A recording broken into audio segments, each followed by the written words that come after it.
نحمده ونصلي ونسلم على رسوله الكريم أما بعد فأعوذ بالله من الشيطان الرجيم بسم الله الرحمن الرحيم لقد كان لكم في رسول الله أسوة حسنة صدق الله العظيم. سامعین کرام،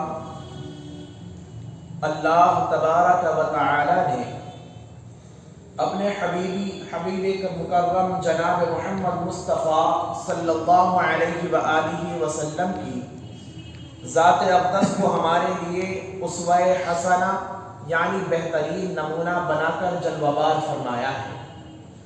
آپ روزانہ لگاتار کسی ایک ادا کو حضور کی سن رہے ہیں اور سماعت فرما رہے ہیں۔ انہی اداؤں میں سے آج جس ادا کو بیان کرنا مقصود ہے وہ ہے تجارت۔ جناب محمد مصطفیٰ صلی اللہ علیہ وآلہ وسلم کے کیا احکامات اس سلسلے میں ہیں، آپ کی خود کی سیرت مبارکہ کیا ہے، اور وہ کون سی چیزیں ہیں کہ جس کو میرے آقا نے تجارت کے اندر منع فرمایا ہے۔ اہم ترین بات یہ ہے کہ تجارت ایک بہترین ذریعہ، تمام حلال کمائیوں کے اندر ایک بہترین اور اعلیٰ درجے کی شے تجارت کو قرار دیا گیا ہے۔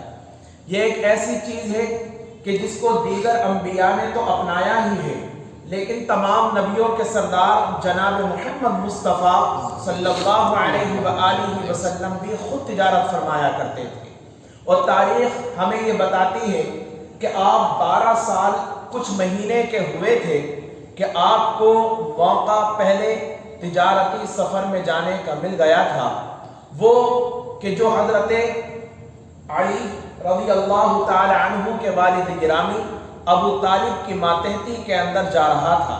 اللہ کے پیارے رسول صلی اللہ علیہ وآلہ وسلم اس قافلے کے اندر جو تجارت کا تھا اپنے چچا کے ہمراہ گئے تھے۔ حالانکہ اس وقت حضور کو نہ تجارت کرنا تھی، نہ ہی اس کے رموز سے ہم کناری حاصل کرنا تھی، لیکن گھر پر کس کے پاس چھوڑ کر جائیں؟ رسول کریم صلی اللہ علیہ وآلہ وسلم کی ذمہ داری ان کے دادا کے انتقال کے بعد حضرت ابو طالب کے اوپر آ گئی تھی۔ اس وجہ سے حضرت ابو طالب حضور پاک صلی اللہ علیہ وآلہ وسلم کو اپنے ساتھ لے کر چلے گئے تھے۔ لیکن بعد میں یہ ہوا کہ سب سے پہلا نکاح جو میرے آقا نے فرمایا وہ حضرت سیدتنا خدیجۃ الکبریٰ رضی اللہ تعالی عنہا کے ساتھ ہوا ہے، اور اس کا سبب اور اس کی وجہ بھی تجارت ہی بنی ہے، چونکہ وہ بہت بڑی تاجرہ عورت تھی مکہ مکرمہ کی۔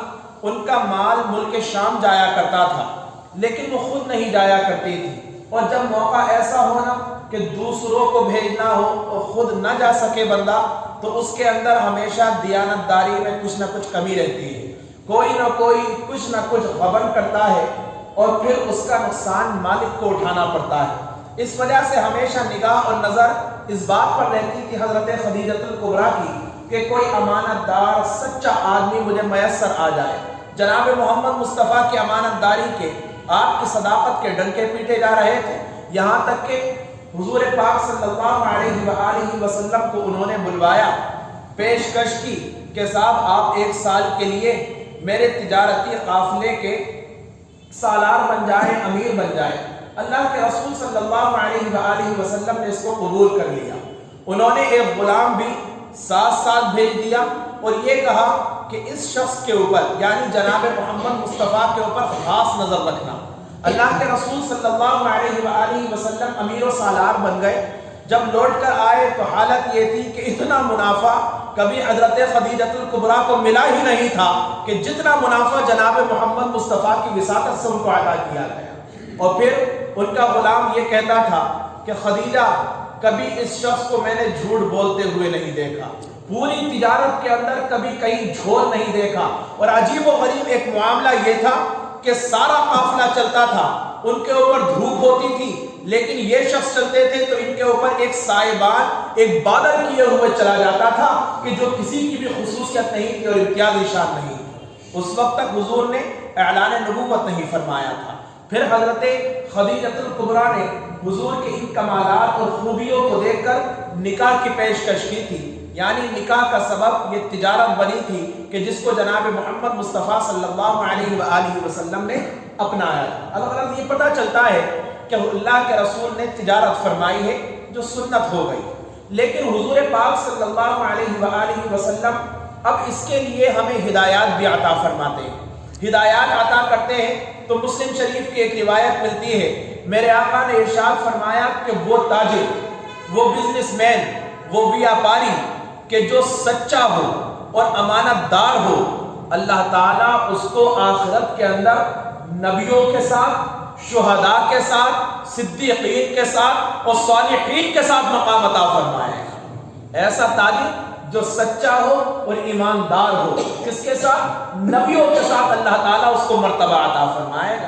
یہ بڑا مشکل کام ہے، کرنا کام ہے، لیکن ناممکن نہیں ہے۔ کوئی یہ کہے کہ صاحب آپ کو کیا پتا، آپ تو نماز پڑھانے والے ہیں کہ کاروبار کیسے کیا جاتا ہے، بغیر جھوٹ کے کام نہیں چلتا۔ اگر کوئی یہ کہے نا کہ بغیر جھوٹ کے کام نہیں چلتا تو نعوذ باللہ خاکم بدہن، وہ جناب محمد مصطفیٰ کے اوپر اشارتاً تہمت لگانے والا ہے۔ کیا میرے آقا کا کام نہیں چلا؟ کیا انہوں نے یہ ہمیں نہیں سکھایا؟ کیا امام اعظم نے تجارت کر کر نہیں دکھائی؟ کیا حضرت ابو بکر نے تجارت نہیں کی؟ کیا حضرت عبد الرحمن بن عوف نے تجارت نہیں کی؟ یہ تمام لوگ تاجر تھے اور جھوٹ سے ان کا دور سے دور تک کا کوئی تعلق نہیں تھا۔ اللہ کے حبیب تو یہ ارشاد فرماتے ہیں کہ جو شخص اپنے مال کو جھوٹی قسم کھا کر بیچتا ہے نا، وہ بیچ تو دیتا ہے، مال اس کا بک جاتا ہے، لیکن پروردگار اس مال کے بیچنے سے برکت کو نکال لیا کرتا ہے۔ میرے آقا ایک مقام پر یہ ارشاد فرماتے ہیں کہ 3 قسم کے لوگ وہ ہیں، 3 قسم کے کہ جن کو اوپر جنت کی خوشبو حرام ہو جائے گی۔ یا رسول اللہ کون کون؟ یہ گارڈ باندھنے کی چیز ہے، کیونکہ یہ برائیاں اور خرابیاں کہیں نہ کہیں 2 قسم کے ہمارے اندر بھی پائی جاتی ہیں۔ اللہ کے رسول نے فرمایا 3 قسم کے لوگ ہیں کہ جن کے اوپر جنت کی خوشبو حرام ہے۔ نمبر 1 منان، یعنی وہ شخص جو احسان کر کر احسان جتلانے والا ہو۔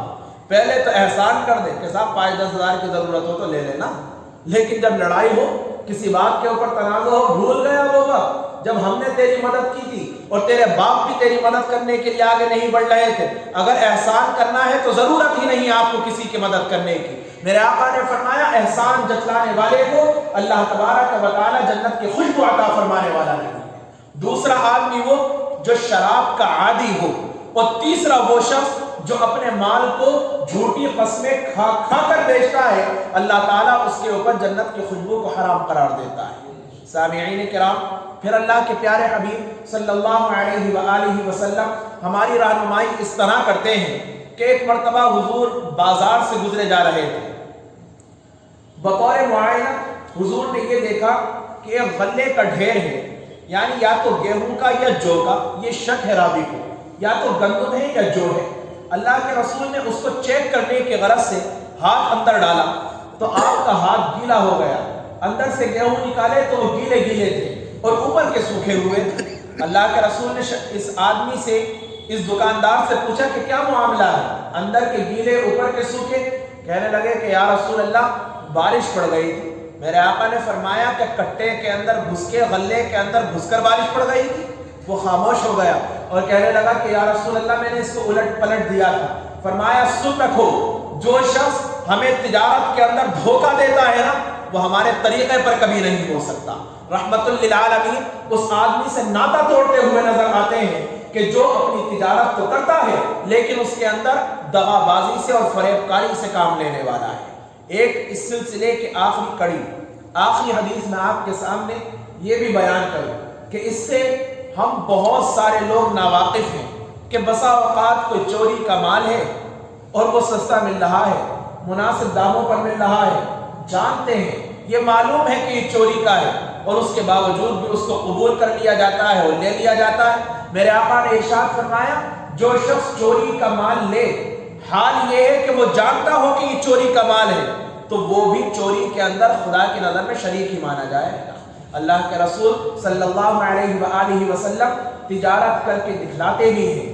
تجارت کے اندر جو لوگ سچے اور امانت دار ہیں ان کے مرتبوں کو بھی بیان کرتے ہیں۔ جو دغابازی اور فریب کاری کرتے ہیں اللہ کے رسول ان کو وعید اور دھمکیاں بھی سناتے ہیں، اور پھر یہ ارشاد فرماتے ہیں من احب سنتی، یہ تمام طریقے بہترین میرے ہیں، من احب سنتی، اور جو میرے طریقوں سے محبت کرے گا فقط احبنی، وہ مجھ سے محبت کرے گا، ومن احبنی، اور جو مجھ سے محبت کرے گا کان معی فی الجنہ، اللہ اس کو میرا ساتھ جنت میں بھی عطا فرمانے والا ہے۔ اللہ تبارک و تعالی اس طرز کے ساتھ حضور کی ان تعلیمات کے ساتھ ہمیں تجارت کو انجام دینے کی توفیق عطا فرمائے، آمین۔ وآخر دعوانا الحمدللہ رب العالمین۔